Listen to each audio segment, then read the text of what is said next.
Buenas tardes. Bueno, vamos hoy a iniciar con el tema revolución y derecho. En este caso vamos a hablar de lo correspondiente a la crisis del derecho, a la crisis del sistema normativo. Y veremos cómo la sociología también tiene un rol fundamental en esta coyuntura.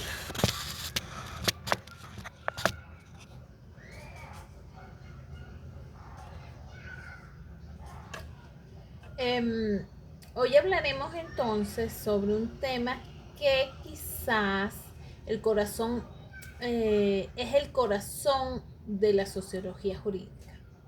Esa relación que existe entre las revoluciones y el derecho. Y que a menudo pensamos que el derecho y la revolución son opuestos absolutos, que no tienen nada que ver entre ellos, que si hablamos de derecho es porque no hay revolución y si hablamos de revolución no hay derecho. Que el derecho es orden, que es paz, que es la norma escrita y que por su parte la revolución es caos, es la ruptura, es cambio, eh, es la fuerza de la calle, la imposición de lo que no es la razón, las armas, la arbitrariedad, la destrucción del sistema, del status quo. Entonces consideramos que las normas están por un lado y el derecho está por otro. Sin embargo, de la sociología, entendemos que son dos caras de una misma moneda. El derecho no nace en el vacío, sino que nace de las decisiones políticas. Y esas decisiones políticas pues las toman personas. Y al existir personas, pues existen intereses que influyen en la toma de esas decisiones. Las revoluciones, por su lado, significan muchas veces caos y rupturas violentas. ¿Qué pasa? Aquí una de las preguntas que tenemos que hacernos es ¿qué pasa cuando el derecho deja de funcionar? O sea, ¿en qué momento ya como que soltamos lo que es derecho y viene como la fuerza de las circunstancias a definir, eh, a definir el sistema, el comportamiento de los gobernantes, el comportamiento de los funcionarios, el comportamiento de la sociedad en sí? ¿Qué ocurre cuando una sociedad siente que sus leyes ya no lo están representando, sino que están oprimiendo la sociedad, que no se están cumpliendo, que están yendo en contra de los valores y principios que esa sociedad propugna y que defiende? Cuando sienten que hay un divorcio entre lo que es la norma, lo que dice la norma, y el sentir de la sociedad. Pareciera que hay dos mundos, el jurídico, que no se parece al social, y el social, que se ve abandonado por lo que son las normas de derecho. Ahí es donde comenzamos a hablar de lo que es la crisis del derecho. Cuando es caos, cuando no hay cuando como que no hay coherencia entre lo que es la naturaleza de esa sociedad y lo que están diciendo las normas. Hoy vamos a desglosar este proceso en tres actos. Porque el derecho, o sea, vamos a tratar de responder por qué el derecho entra en crisis. nos vamos a preguntar por qué el derecho entra en crisis, cómo la revolución destruye una legalidad, pero para crear otra. No es que la destruye y nos quedamos en el vacío, sino que hay unas nuevas normativas que van a comenzar a regir a partir de ese momento. Y también qué papel juega la legitimidad en todo este proceso, entendiendo por legitimidad aquella aceptación y respaldo que la sociedad le da a las normas. Entonces, un primer aspecto que deberíamos precisar es que a falta de legitimidad, de aprobación, de aceptación de la sociedad de esas normas, pues ya estamos como encaminándonos a lo que es crisis de derecho. Entonces, para abordarlo de alguna forma, vamos a partir de ese divorcio entre norma y realidad. Para que exista una revolución, es lógico que primero debería existir una crisis profunda en esa sociedad. Y al haber una crisis profunda en la sociedad, obviamente, o es probablemente que también hay una crisis profunda en el sistema jurídico. Sin embargo, tenemos que precisar un aspecto que es importante. No siempre que hayan protestas, que hayan manifestaciones de descontento, vamos a hablar de que hay una revolución. Las crisis de derecho ocurren cuando hay un quiebre en lo que los sociólogos llaman la eficacia y la validez.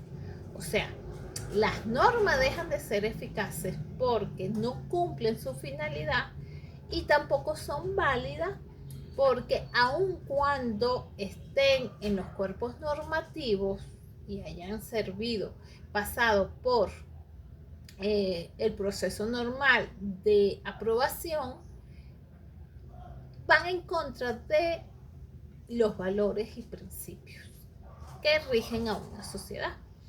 Entonces, hablamos de síntoma de ineficacia cuando la norma escrita y la conducta real de los ciudadanos van por caminos distintos.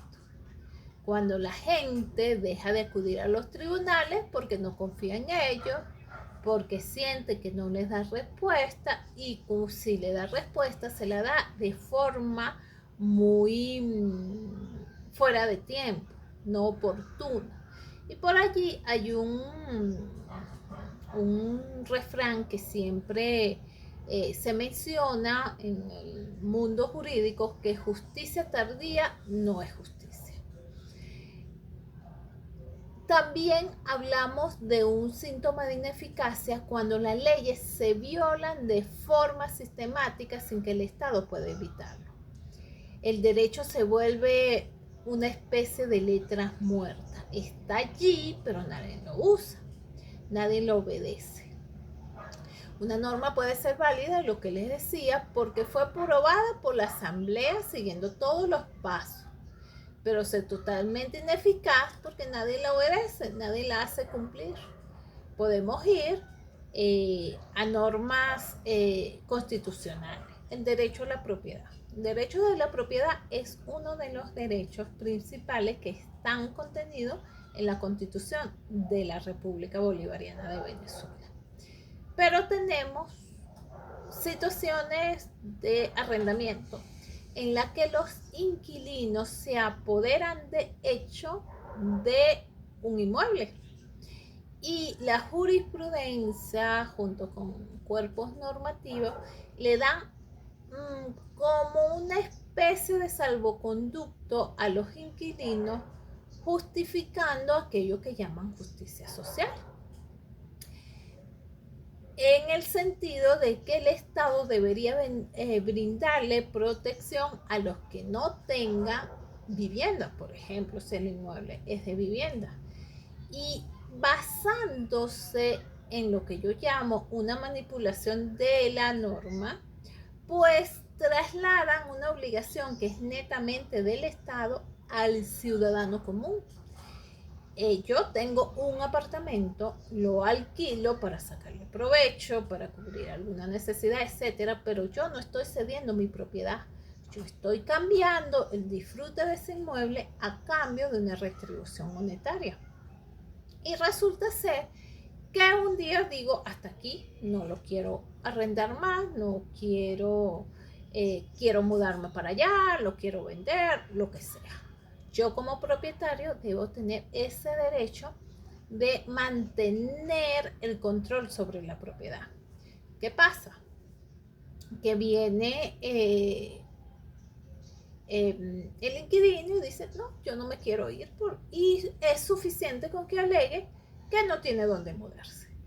Como que si yo tuviera la culpa, que no tenga para dónde irse a vivir, o tuviera la obligación de cubrir las necesidades de esa persona. En tal caso, quien tiene la obligación de cubrir esas necesidades sería el Estado, no yo. ¿Qué hace el Estado para cumplir con esa obligación? Me obliga a mí a respetar el supuesto derecho que tiene ese inquilino de tener vivienda. Y partiendo de ese derecho, me viola mi derecho de propiedad. O sea, satisface el derecho de una persona violando el derecho de otra persona, un derecho que es constitucional. Porque el derecho a la vivienda, si es cierto que también tiene rango constitucional, cada una de las personas debería gestionar la manera de cubrir ese derecho, de materializarlo.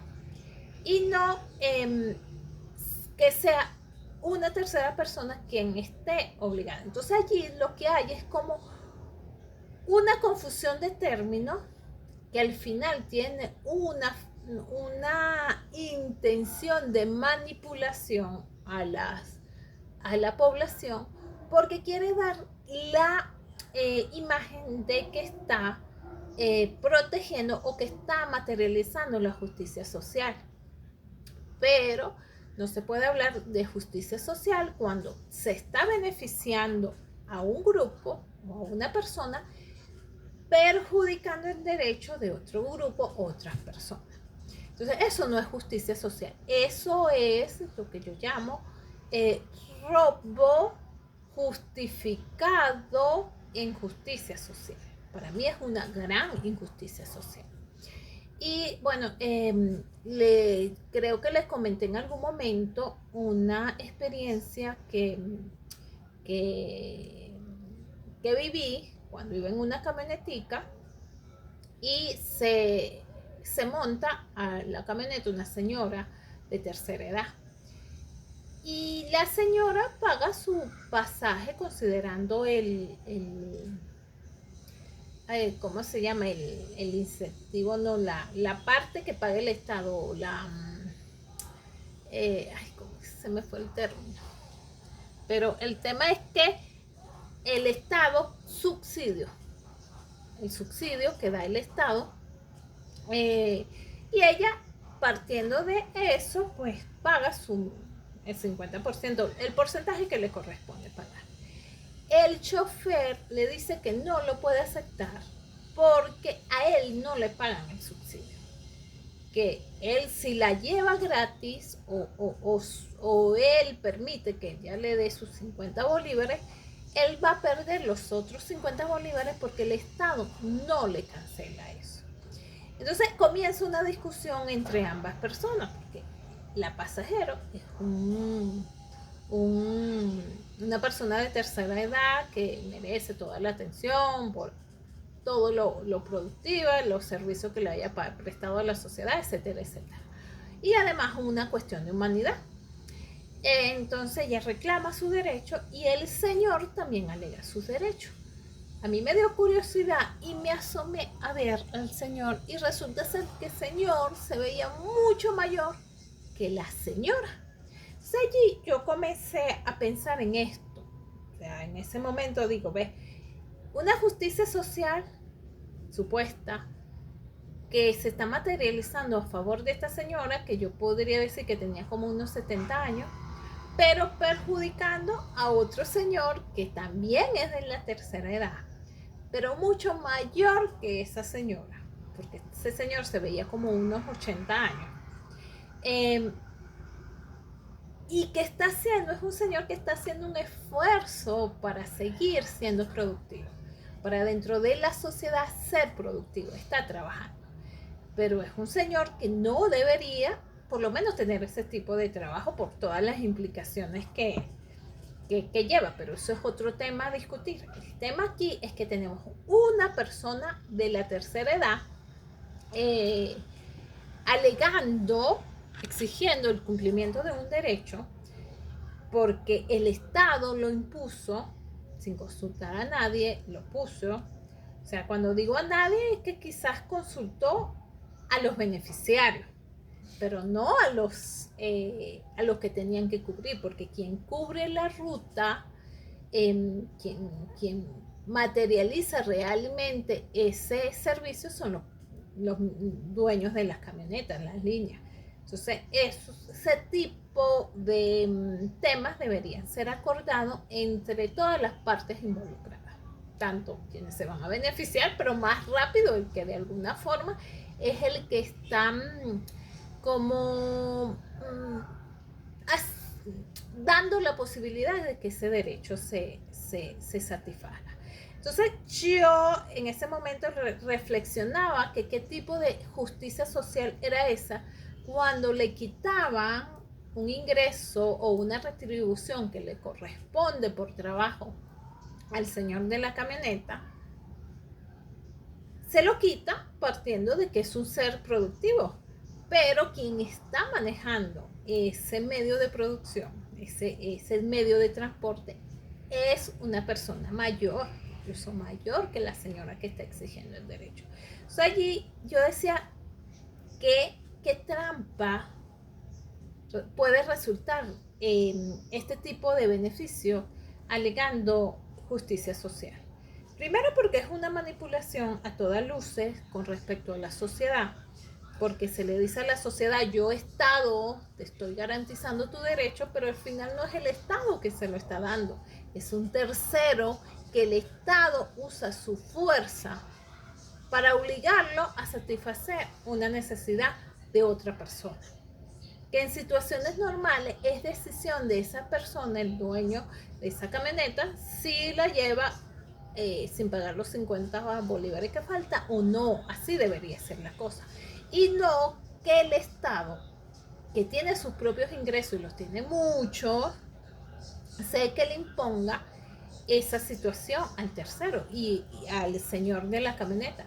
Y es lo mismo que sucede con el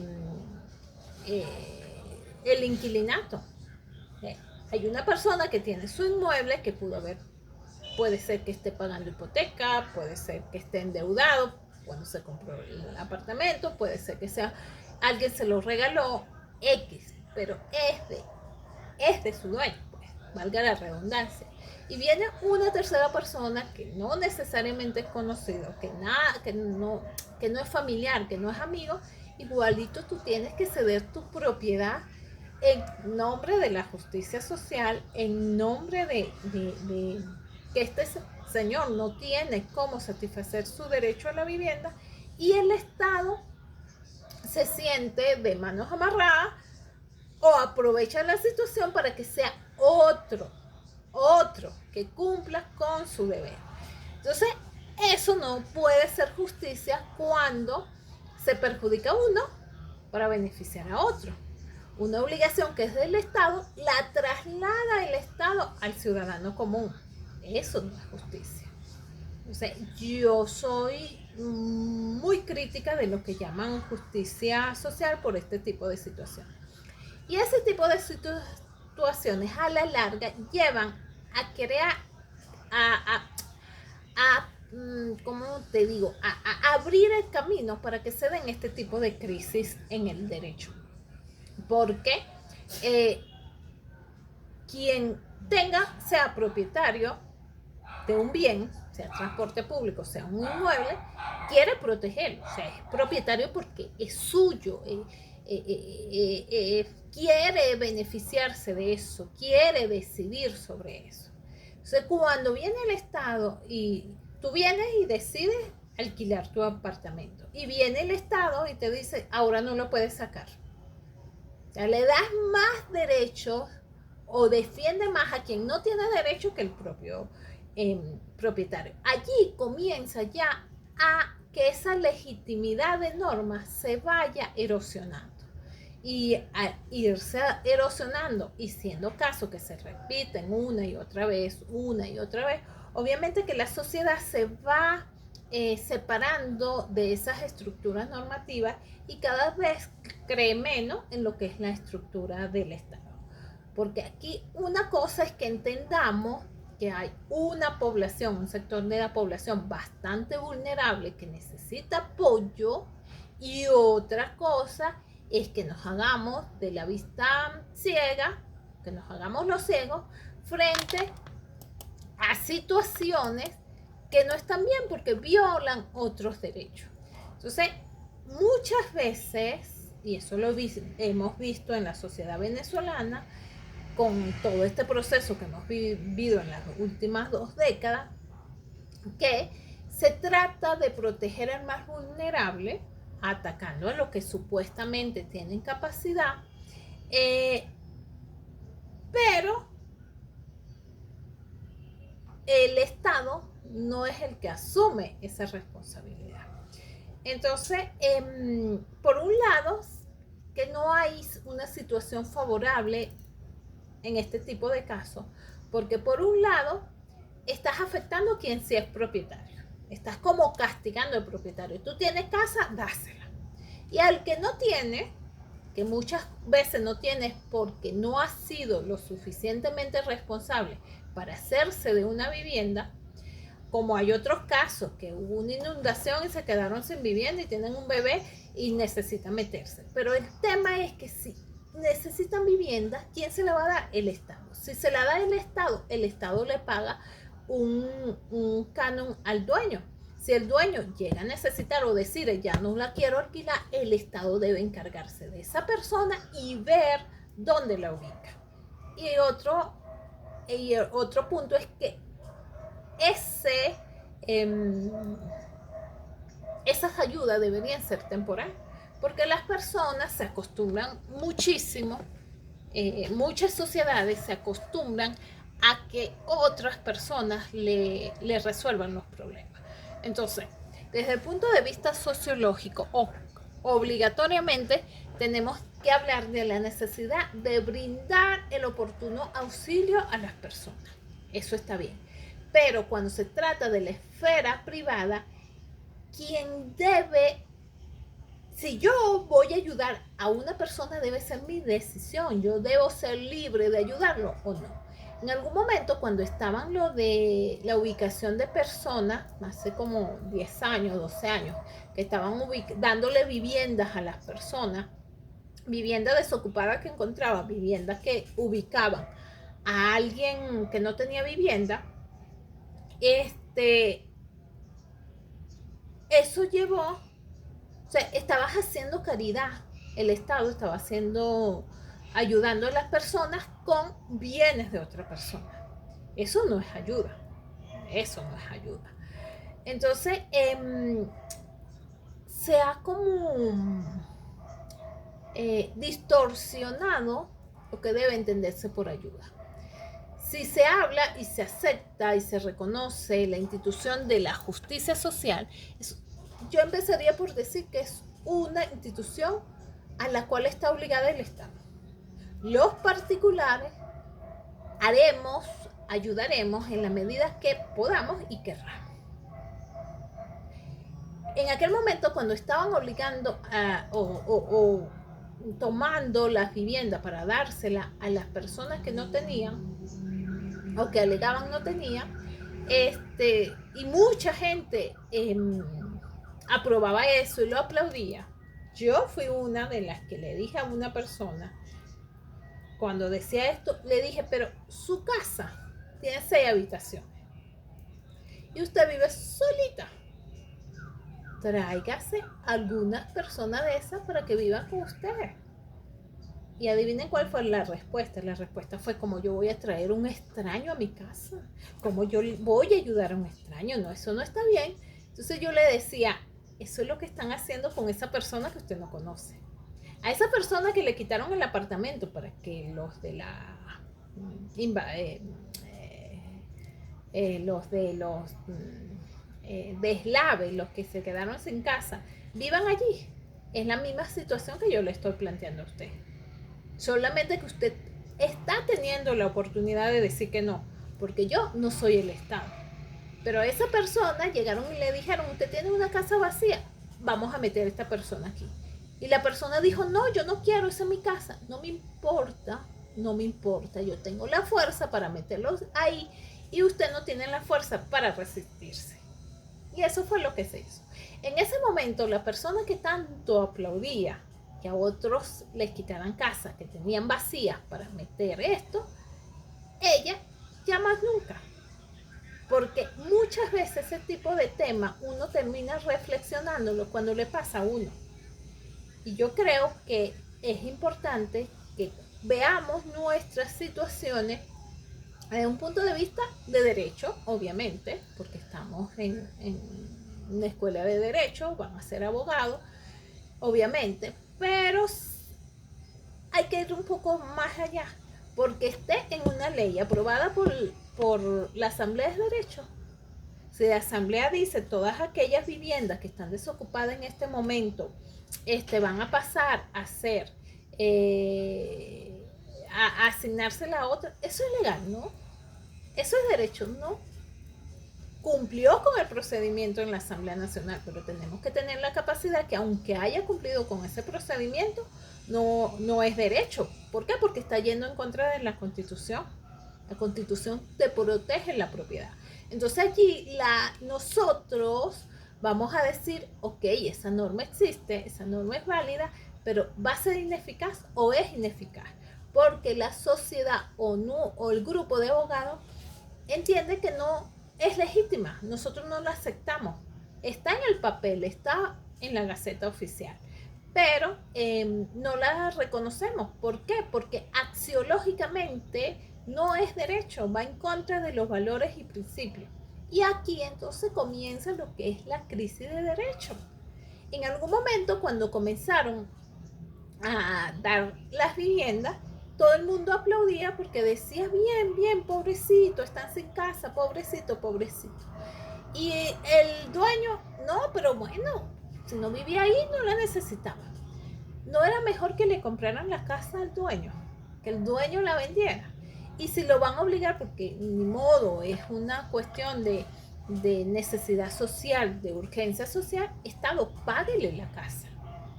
Usted la tiene vacía, la declaro de utilidad social, se la compro. Y pago el precio que es, no es que me provoca, el que es. Allí habría un viso de legalidad. Sin embargo, hay situaciones de situaciones. Eso de expropiaciones, yo tampoco estoy muy de acuerdo, aunque se pague el precio, porque es que si yo no la quiero vender, ¿por qué tengo que venderla? En otras, por allí hay muchos ejemplos donde los estados quieren hacer una carretera y piden tumbar una casa. Y el dueño se niega porque no, pero es que esto va a traer desarrollo a la población, a la localidad, y la persona se niega. ¿Qué hacen en un sistema serio? ¿O qué han hecho? Si lograron comprar todas las casas y los terrenos que están circundantes a esa casa, pues lo que hacen es circundar, o sea, le dan la vuelta a la casa, dejan la casa allí, pero las carreteras las desvían más atrás, más adelante, más acá, y ubican la carretera según las autorizaciones que hayan obtenido. Eso es lo que debería hacerse en un sistema sano, legal, donde de verdad la Constitución se respete. Pero ¿qué lleva esto tarde que temprano? A los 5 años, a los 10 años, a los 15 años, a los 20 años, a los 100 años. Esto lleva a un sistema de crisis de derecho. Entonces, esa ineficacia de las normas y esa ilegitimidad que se va creando alrededor de las normas lleva a lo que es una rebelión silenciosa.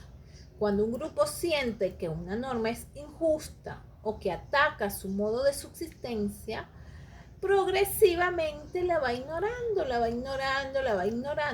y a esto se van sumando más personas hasta que lleva acá una ignorancia masiva.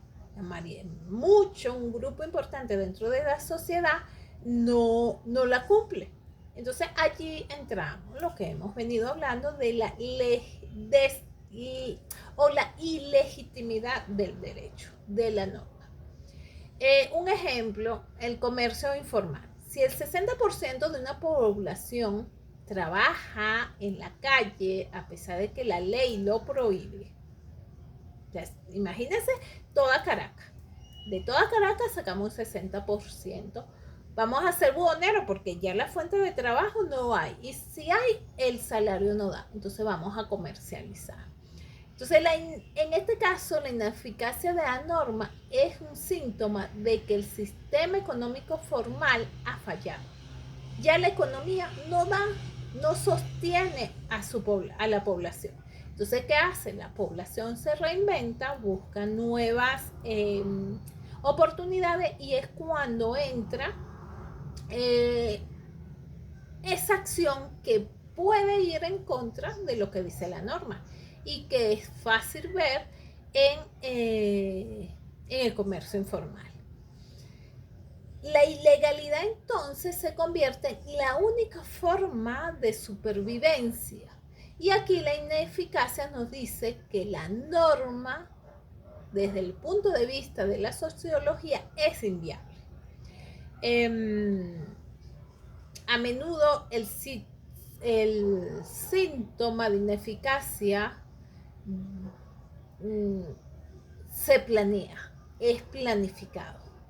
Hay leyes creadas específicamente para que no se cumplan, pero sí para calmar la opinión pública. Por ejemplo, en algún momento,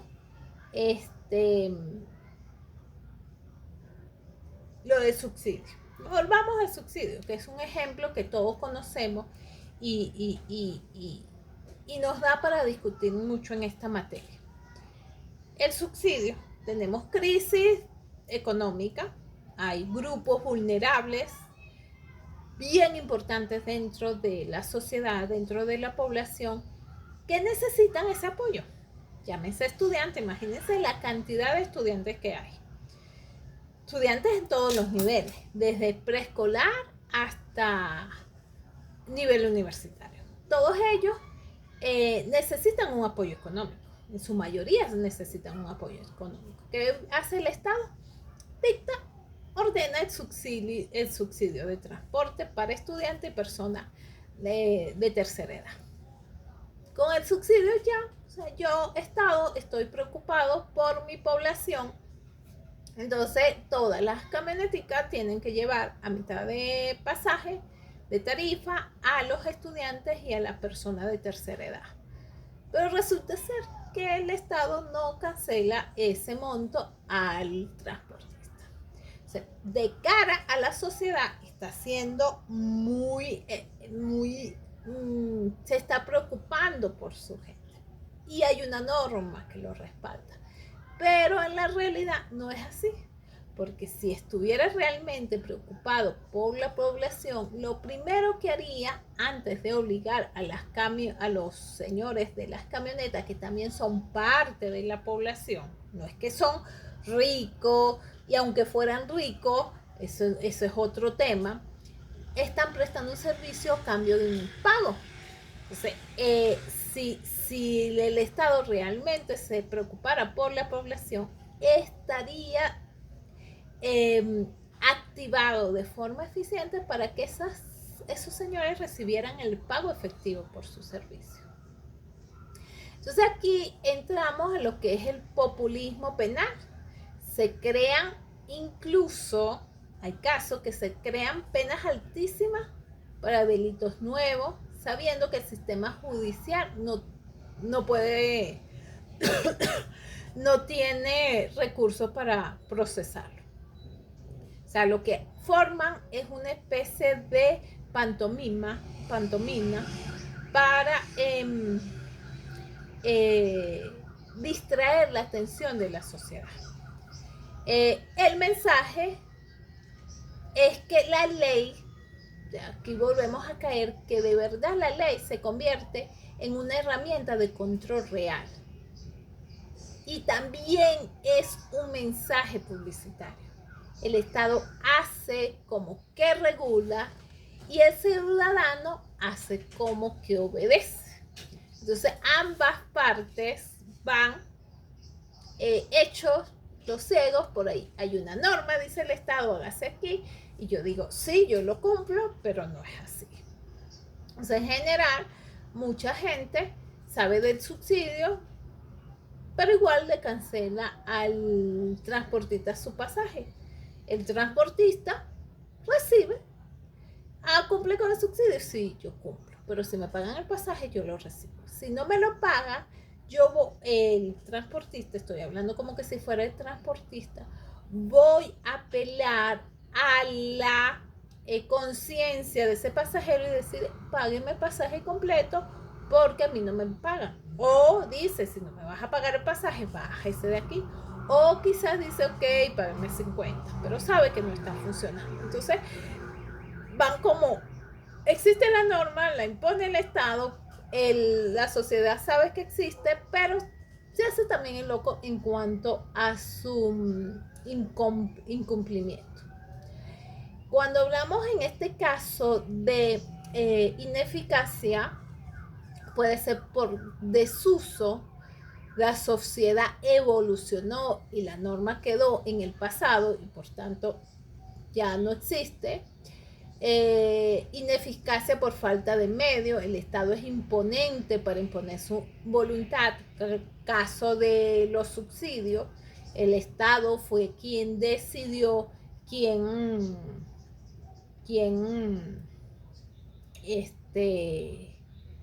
va a cubrir esa parte. O sea, el Estado decide, vamos a hacer subsidios, vamos a decretar subsidios para la población más necesitada, se lo impone a los dueños de las líneas, de las camionetas, pero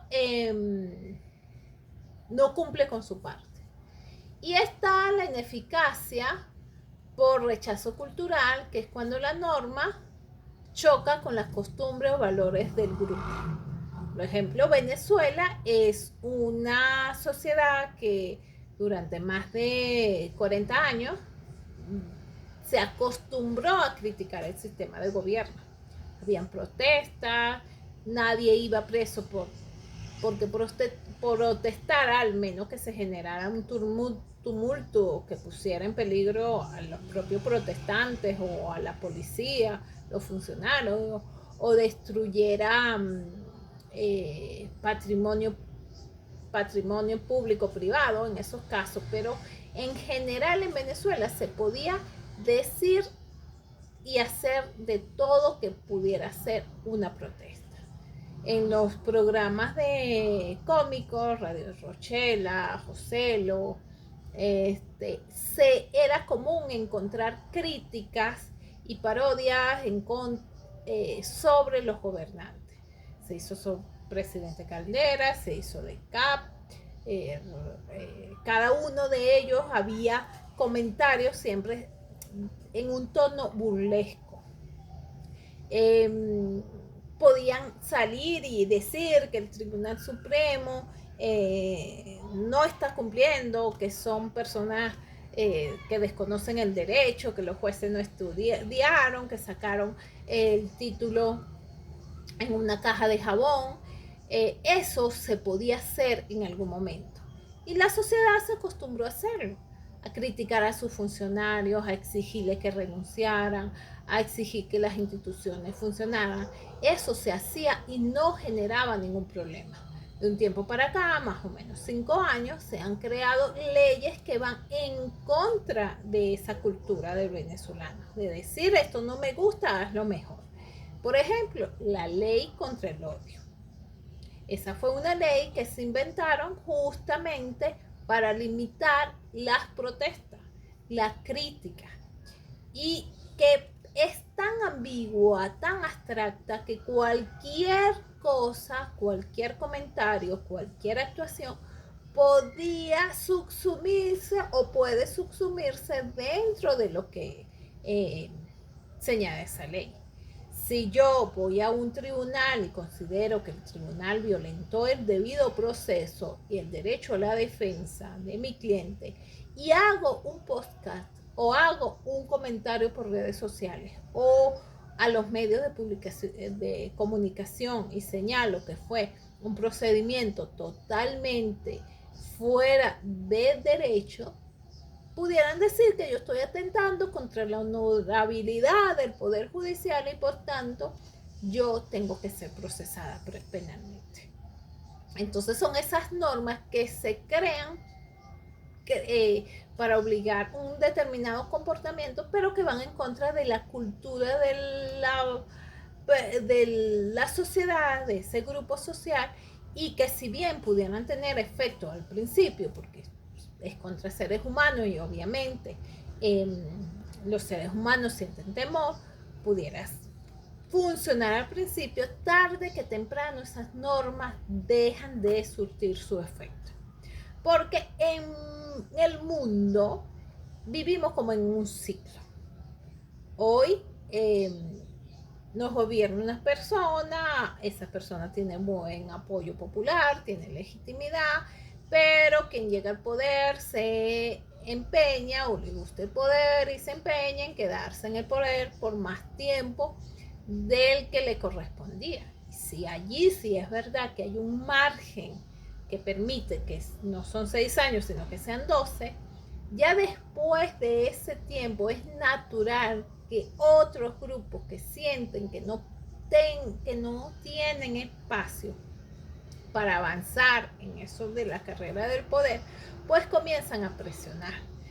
Y entre más tiempo pase, pues se unen otros grupos. Ya no serán solamente un tema de quienes están interesados en llegar al poder, sino que son los estudiantes ya, que el subsidio no está funcionando, y a los de tercera edad, que ahora menos camioneteros los quieren llevar porque no reciben el subsidio.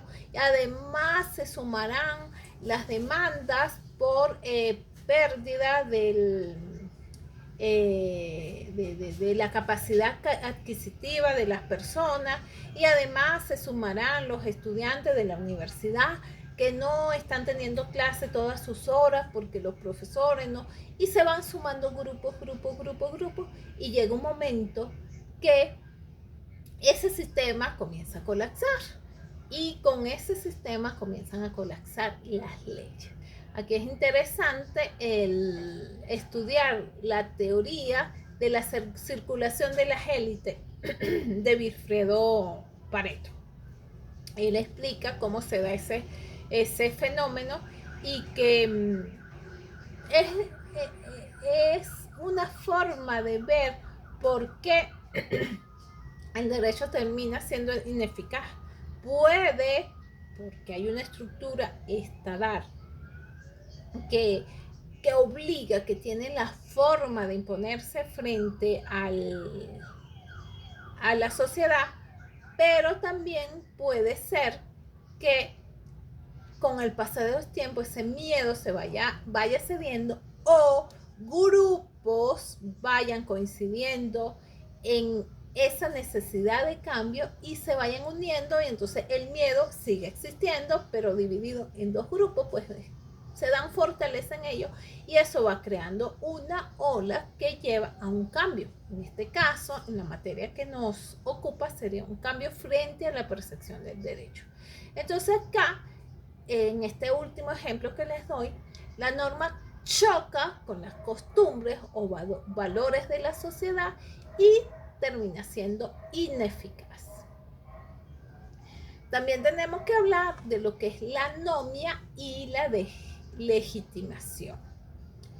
Aquí es donde nos conectamos con Emile Durkheim. Él hablaba de la anomia, de ese estado de desorientación donde las normas sociales ya nos regulan el comportamiento. Para Durkheim, la anomia no es solo la ausencia de leyes, sino la ausencia de normas que vinculen emocional y moralmente al individuo con el grupo. Los individuos sienten que las reglas de juego han desaparecido. Esto ocurre en periodos de cambios bruscos, bien sea crisis económicas, golpe de estado, pandemia, y en consecuencia el derecho se vuelve incapaz de contener las pasiones de esa sociedad. Si la sociedad no tiene objetivos claros, la ley se convierte en un estorbo y el comportamiento se vuelve errático o puramente egoísta.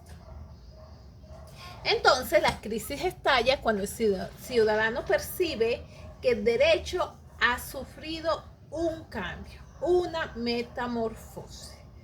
De regla de convivencia se pasa a una herramienta de extracción. Cuando la ley se usa para proteger privilegios de una élite, lo que Bastiat llamaba, si recuerdan en clase pasada, la ley convertida en un instrumento de saqueo. Es lo que venimos diciendo. Aquí vamos a ayudar a un grupo social para con un tema de demagogia, pero perjudicó al otro. Entonces, yo uso esta ley para saquear al señor de la camioneta para beneficiar a los de tercera edad y a los estudiantes y para que este sector me considere, estoy hablando como poder, como gobierno, como Estado, me considera que soy conveniente para ellos. Pero lo que realmente está pasando es que está saqueando parte del grupo. Eso tarde que temprano lleva a que la norma pierda legitimidad y entre en crisis. Se pasa de un estado de racionalidad a arbitrariedad. Cuando el procedimiento legal se usa para perseguir enemigos políticos, beneficiar amigos, la base racional de esa norma se pierde. Una cosa va sumando a la otra. Hoy se pudiera pensar que es algo así, ok, somos amigos, vamos a ayudar. La segunda vez que está pasando aquí, la tercera, esto ya es un abuso, cuarta, y eso se va multiplicando dentro del grupo social y va erosionando las bases de la norma. Cuando el derecho pierde su legitimidad, deja entonces ese tributo que facilita el movimiento social y se convierte en un freno. Y allí es que se produce lo que se conoce como esa brecha entre lo que es legal y lo que es legítimo. Entonces, entendamos entonces que la legalidad tiene que ver con la norma, con la escrita, con qué dice esa norma. Pero la legitimidad tiene que ver con aceptar esa legalidad. Un gobierno tiránico, dictatorial, pudiera decir, todo mi sistema es legal. ¿Por qué? Porque constituyó todo un entramado de normas para darle esa apariencia de legalidad. Pero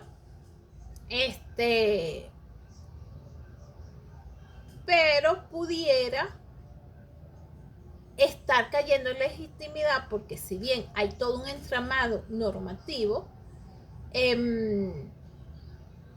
no hay aceptación por parte de los grupos sociales de esa legalidad. Podemos visualizar en este proceso como una caída ordenada o coherente dentro de la sociedad que va hablando de percepción de injusticia, en el sentido de que el ciudadano ve que la ley protege al poderoso, o sea, la ley está para proteger al gobierno, al Estado. Se habla de cinismo jurídico. Si ellos no cumplen la ley, porque yo sí. Y entonces comienza, hoy no la reconozco yo, mañana no la reconocen ustedes, pasado mañana toda su familia, y así poco a poco, hasta que se convierte en un desconocimiento general. Luego pasamos a lo que es la desinstitucionalización. Todo esto poco a poco va erosionando lo que son las instituciones. Y qué interesante que que veamos esto justo en este momento. Miren unos años atrás y miren dónde estamos ahorita. ¿Qué está pasando con el Poder Judicial? Sobre todo el penal. ¿Qué se dice del poder de la justicia penal? Allí hay justicia. ¿Cuáles son los comentarios que se dan allí? ¿Qué pasa con el Ministerio Público? ¿Qué está pasando con la propia universidad? ¿Qué está pasando con el manejo de las finanzas venezolanas? ¿Qué piensa la población respecto a estas instituciones?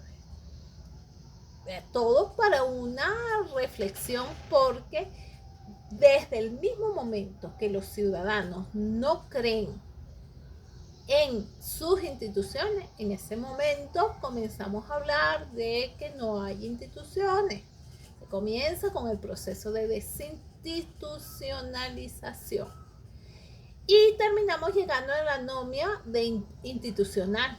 El sistema colapsa porque ya nadie cree en el valor de quien firma. Estaba analizando la otra vez que estaban con el censo poblacional. Yo recuerdo de niñas que iban funcionarios del INE, Instituto Nacional de Estadística, seguramente en aquel momento no se llamaba así, y pasaban por las casas y hacían todo un levantamiento de información. Y yo recuerdo que mi papá, mi mamá se sentaban y lo atendían. Le decían, la casa es así, tiene tantas habitaciones, tiene estos servicios, esto no, tenemos 7 hijos, se llaman así, de tal edad, que no sé qué, están en el colegio, están en estos grados, todo un detalle de información que iba a alimentar la base de datos del Instituto Nacional de Estadística. Ese Instituto Nacional de Estadística, como su nombre lo dice, es levantar información. ¿Qué información? Relativa a la población. ¿Cómo se encuentra la población? Con esa información van a saber cuántas personas realmente viven en Venezuela, cuántas son mayores, cuántas son menores, cuántas de esa población está estudiando, cuántas de esa población está trabajando, cuántas tienen vivienda, cuántas viven alquiladas, cuántas tienen algún subsidio estatal, etcétera, etcétera. Era una información muy completa. Y esa información se utilizaba para que los gobiernos de turno pudieran desarrollar, diseñar, planificar y materializar sus proyectos, las políticas públicas. Y eso era como solemne, tenía algo importante. La población sabía que esa información que le estaba dando a esa persona era importante. Quizás no entendía para qué, pero sabía que era importante. A mi casa, en los últimos 10 años han venido 2 personales. ¿Y qué me ha pasado a mí siendo abogado, siendo profesor universitario, que entiendo la importancia de este sistema? No, en una vez no atendí, la otra vez mentí. O sea, no. ¿Por qué? Porque detrás de estas instituciones se ha creado muchas cosas que no nos dan seguridad, por el contrario, nos generan mucho miedo. ¿Para qué van a usar la edad de mis hijos? ¿Para qué van a usar si yo tengo otro apartamento o no tengo otro apartamento? ¿Para qué lo van a usar? ¿Para qué van a usar la información si yo tengo dinero guardado o no guardado? Eso no se daba cuando yo estaba chiquita. de niña no se daba porque se confiaba en las instituciones. Y ahora no se confía en las instituciones. Ahora todo genera miedo. Ah, mira que vamos a hacer un censo de cuántos son los menores de 14 años. Uno dice, ¿para qué? ¿Para qué quieren saber si en mi casa hay un niño de 14 años? ¿Para qué? ¿Qué buscan? Y no importa la fundamentación que den. Da miedo, genera miedo. ¿Por qué? Porque las personas ya no confiamos en las instituciones. Entonces, allí vamos directo a un colapso institucional, porque si las personas no confían en las instituciones, obviamente que las instituciones terminan perdiendo su razón de ser. Entonces, estos son temas en los que debemos reflexionar, porque al final vivimos dentro de un grupo social grande llamado República Bolivariana de Venezuela. Eso no es lo normal. No podemos vivir siempre en un sistema de anomia institucional donde la sociedad no cree en sus instituciones y las instituciones, quienes dirigen las instituciones, no se ven obligadas o no entienden que su razón de ser es la sociedad venezolana, que ellos existen gracias a la sociedad venezolana, que ellos están para darle respuesta a la sociedad venezolana. No podemos estar toda la vida en eso. Entonces, ¿cuál va a ser el papel de los sociólogos jurídicos? Bueno, buscar, darse cuenta que estamos en una crisis de derecho y, por una parte, entender cómo llegamos acá. Y por otra parte, buscar posibles alternativas que nos ayuden a salir de esa crisis de derecho. Entonces, pero en todo caso, la crisis de derecho no ocurre cuando la gente deja de conocer las leyes, sino cuando la gente, conociéndolas, deja de respetarlas porque ya no ve en ellas que haya justicia, que se materialice la justicia, sino que más bien ve que esas leyes están siendo utilizadas para proteger quien ejerce el poder. Lo que les decía, ese tamaña desconfianza que existe frente a las instituciones de Venezuela. Eso de no querer dar cierta información, porque ¿qué irán a hacer con esa información? Si la estuviesen utilizando para planificar los programas de gobierno, un total fracaso. Porque yo no soy la única que siento eso. Un gran porcentaje de personas que tienen temor de dar información. Uno es que no la den y otro que mientan. Entonces, como con unas estadísticas que no son reales, ¿cómo van a funcionar los programas? Si los programas se van a pensar en función de ciertas necesidades, en función de una cantidad determinada de personas, y entonces si tienes los datos errados, la política va a fallar, porque una de las variables está fallando. ¿Ok? En este caso, bastante interesante, como verán, esto que tiene que ver con la crisis de derecho, tenemos la paradoja de Kelsen. Como ustedes saben, Hans Kelsen es el que habla de esa jerarquía normativa en el derecho. Me imagino que a estas alturas del semestre ya han hablado de Hans Kelsen. Él creó lo que se llama, o lo que otros doctrinarios hablaron de la pirámide de Kelsen, que es que hay una norma superior que está en la cúspide y que de ella van partiendo otra serie de normas hasta llegar a la base. Y explica que las normas de abajo, en esa pirámide, que las normas siempre tienen que tener coherencia con la máxima norma. ¿Cuál es esa máxima norma? La Constitución de la República Bolivariana de Venezuela, en el caso de Venezuela. En el caso de otros países, pues su Constitución. Entonces, ¿qué explica Hans Kelsen? Que primero en el vértice arriba, en la parte superior, está la Constitución. Por debajo de ella están las leyes, que son las que, en el caso venezolano, dicta la Asamblea Nacional y que tiene un determinado procedimiento para que sean consideradas válidas.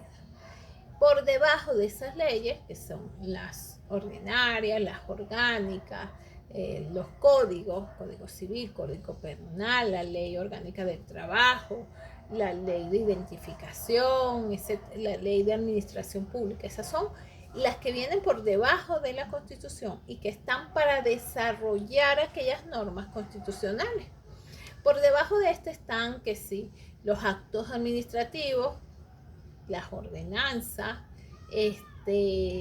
las providencias administrativas, que también son actos administrativos, que al final tienen que cumplir a su vez lo que me dicen las leyes ordinarias o las leyes que están en el nivel superior y a su vez lo que me dice la Constitución.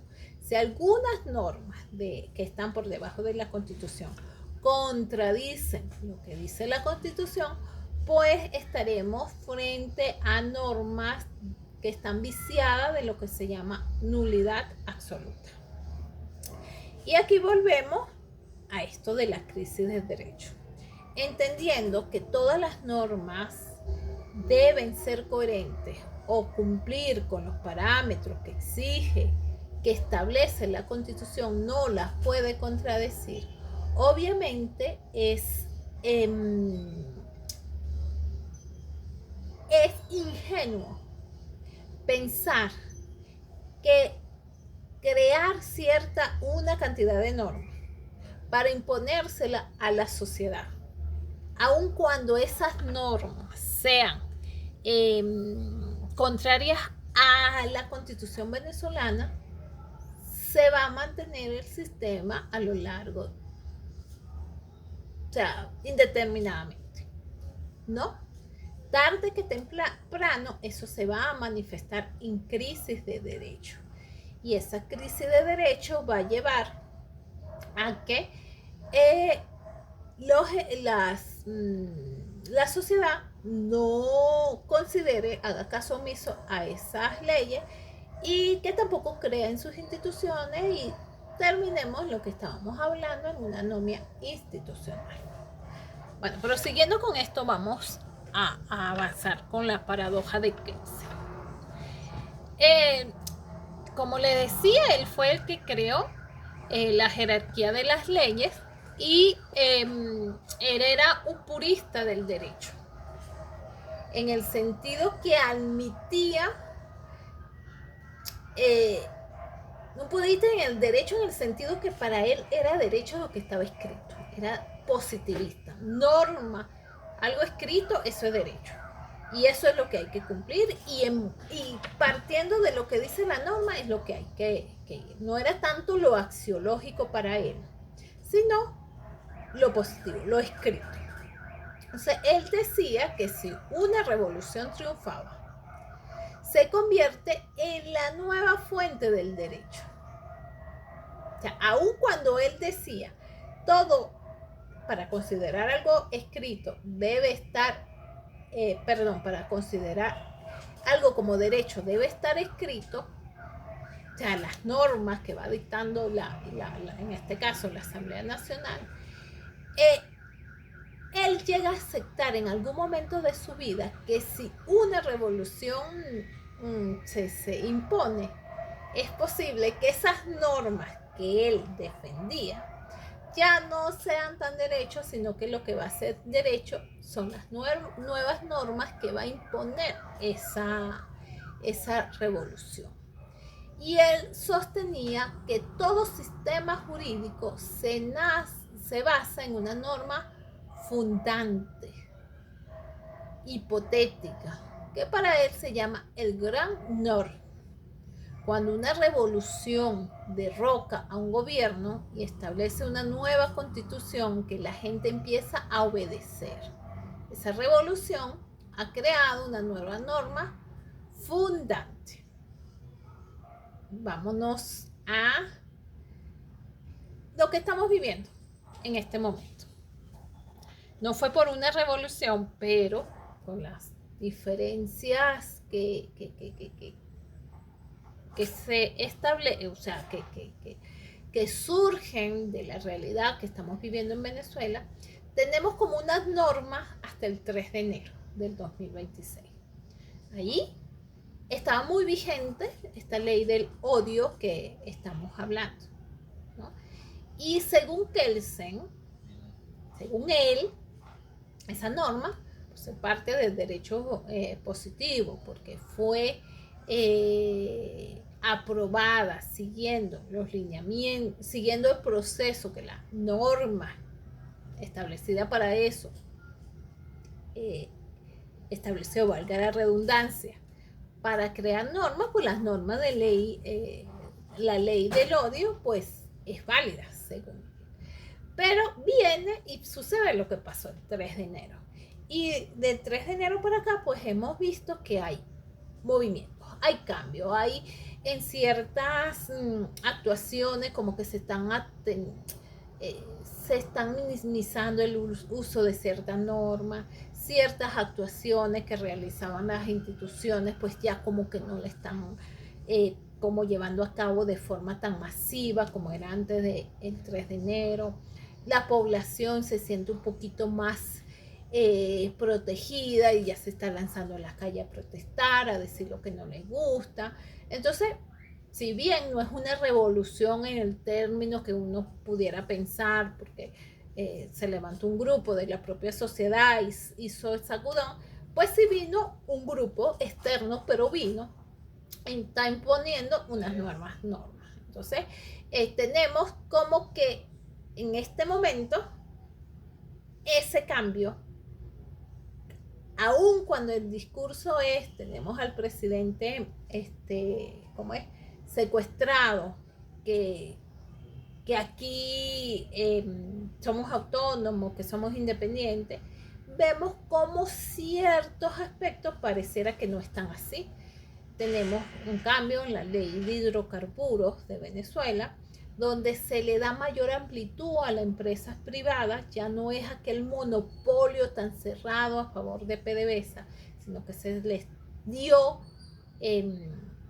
más posibilidades a la empresa privada, se bajaron el tema de unos impuestos que tenían que pagar, unas regalías que tenían que pagar, ya no son tan 50-50 ni 60-40, sino que son más o menos igualitarias. Entonces hay cambios importantes que antes del 3 de enero hubiesen sido impensables. Entonces, en esos casos, pudiera haber un grupo que dijera, es que nada de eso es válido porque aquí estamos tutelados, estamos con una imposición de una potencia extranjera, eso no es válido, esa es una posición, pero Kelsen dice, pudiera tener razón, pero si esa tutela se sigue materializando y se sigue manteniendo en el tiempo, esas leyes son derechos. Porque aunque pudieran tener una base sin fundamento en otras normas, porque no hay ninguna norma que diga que pueda venir un país extranjero a imponer una voluntad en Venezuela, pues se impuso. La realidad es que se impuso. Entonces, como se impuso, hay unas normas que cambiaron, que aunque ellos no la dictaron, pero obviamente sabemos que hay presión sobre eso, pues esa norma es de derecho. Volvamos con otro caso a ver si es más entendible, si me explico mejor. En caso de un golpe de Estado, vamos a olvidarnos de Estados Unidos, de lo que pasó el 3 de enero. Hay un golpe de Estado. Y obviamente los golpes de Estado son desaprobados por el sistema jurídico venezolano. Si hay ese golpe de Estado y fracasa, ¿qué va a pasar con las personas que impusieron ese golpe de Estado, que lo llevaron a cabo? Van a ser juzgados por violentar el sistema democrático venezolano, el sistema jurídico venezolano, y se le va a castigar de acuerdo a las normas que existen en este momento, esas normas escritas. En ese caso que nos dice Kelsen, que no son fuentes de derecho. Hubo una revolución, pero fracasó, entonces no hay fuente de derecho. La situación cambia cuando esa revolución es un éxito. La situación es lo mismo. Viene el golpe de Estado, eso es contraviniendo el sistema jurídico. Un golpe de Estado siempre va en contra de lo que dice el sistema jurídico, pero resulta ser que el golpe de Estado tuvo éxito. En ese caso, como tuvo éxito, esas personas asumen el poder.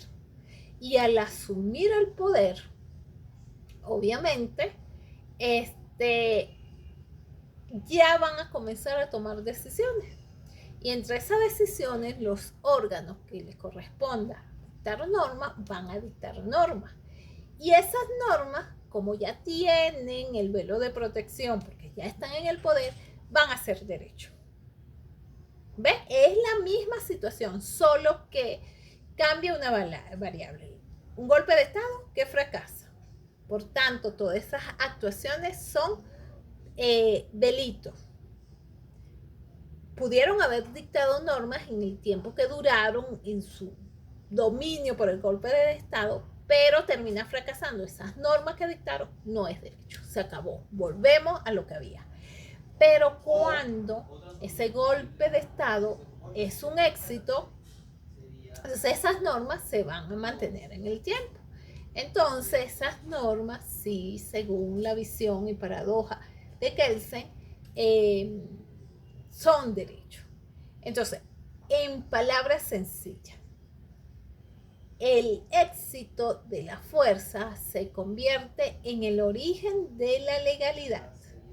Si la revolución fracasa, es un delito, rebelión. El delito sería la rebelión. Si triunfa, es el nacimiento de un nuevo derecho. ¿Okay? En ese ejemplo que les estaba dando del golpe de Estado, que el golpe de Estado que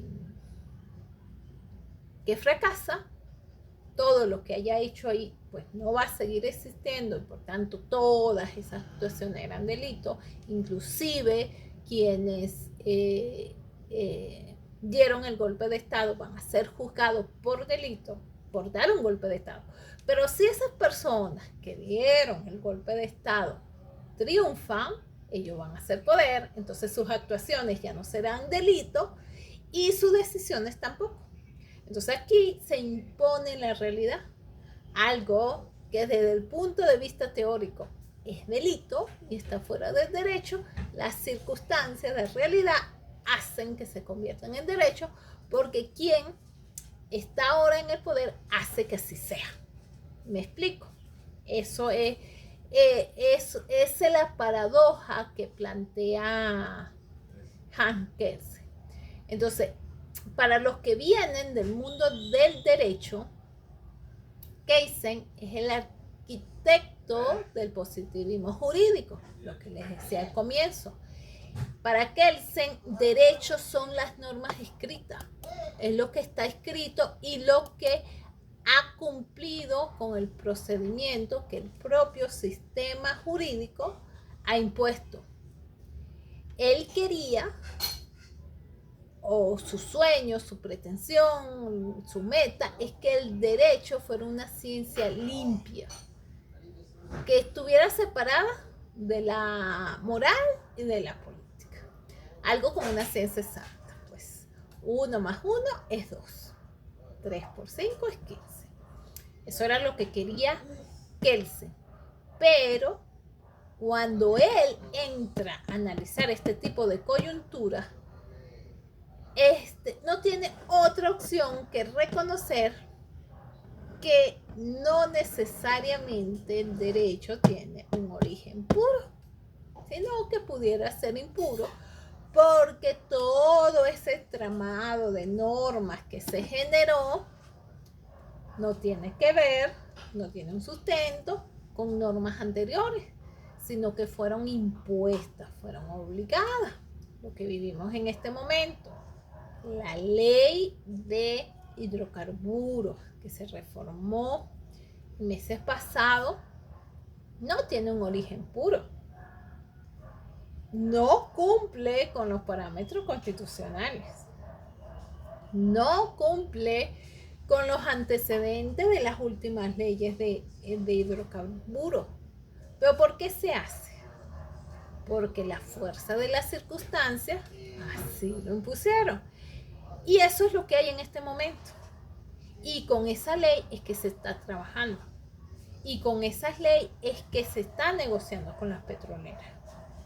Y con esa negociación es que se está generando dinero que dicen que llega a las arcas de Venezuela. Entonces, cuando hablamos de la paradoja de Kelsen, estamos entonces en ese margen de que algo que en un supuesto no podía ser, ese mismo algo, cuando se ve en otro supuesto, es derecho. Entonces, bueno, estos son temas bastante interesantes. Nos falta